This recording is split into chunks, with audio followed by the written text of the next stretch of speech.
কাঁথিতে বিজেপির প্রার্থীর দেওয়াল লিখন আর দেওয়াল লিখন হতেই তাদের কাদা লেপে দেওয়ার অভিযোগ।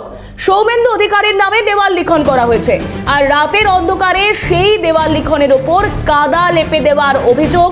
শুধু তাই নয়, বিজেপির দলীয় পতাকা ছিঁড়ে দেওয়ারও অভিযোগ। তারই প্রতিবাদে বিজেপি কর্মী সমর্থকরা এই মুহূর্তে সেই ছবি আপনাদেরকে দেখাচ্ছি। সৌমেন্দু অধিকারী দেওয়াল লিখন, কাঁথি কেন্দ্র থেকে বিজেপির প্রার্থী সৌমেন্দু অধিকারী তার দেওয়াল লিখনে রীতিমতো কাদা লেপে দেওয়ার অভিযোগ। তারই পাশাপাশি বিজেপির যে দলীয় পতাকা তা ছিঁড়ে দেওয়া হয়েছে এমনটাও অভিযোগ।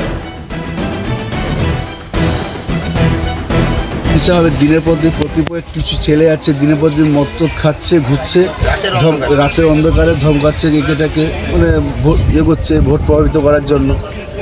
তারপরে দেখছি আমাদের ফেস্টুন, কিছুদিন আগে ফেস্টুন বাঁধা হলো, ফেস্টুনটাকে রাত্রেবেলা ছেড়ে দিয়েছে, 2-4 জায়গায় ছেড়েছে এরকম। তারপরে কালকে আমাদের বিকাল 3টার সময় দেওয়াল লিখানো হয়েছে। অলরেডি দেখছি রাত্রে সকালে যখন দেখি এরকম কাদা, আপনি দেখুন কাদা রাতে ছুড়ে দিয়েছে।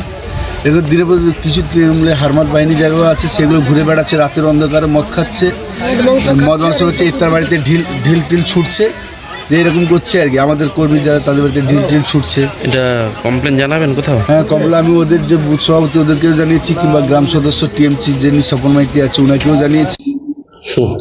এটা তো প্রমাণ করেই গোটা তৃণমূল কংগ্রেস দলটা ভারতীয় জনতা পার্টির প্রচারে ভীত সন্ত্রস্ত, এবং তারা তাদের সেই সন্ত্রাসের থেকেই, সন্ত্রাস মনের মধ্যে যে ভয় কাজ করছে, মানে অনিবার্য পরাজয়, তার থেকেই এই সমস্ত কাজ করছে। এগুলো মানুষ কোনোভাবেই এটাকে অ্যাপ্রুভ করবেন না, এটা বরদাস্ত করবেন না সাধারণ মানুষ থেকে ভোটার।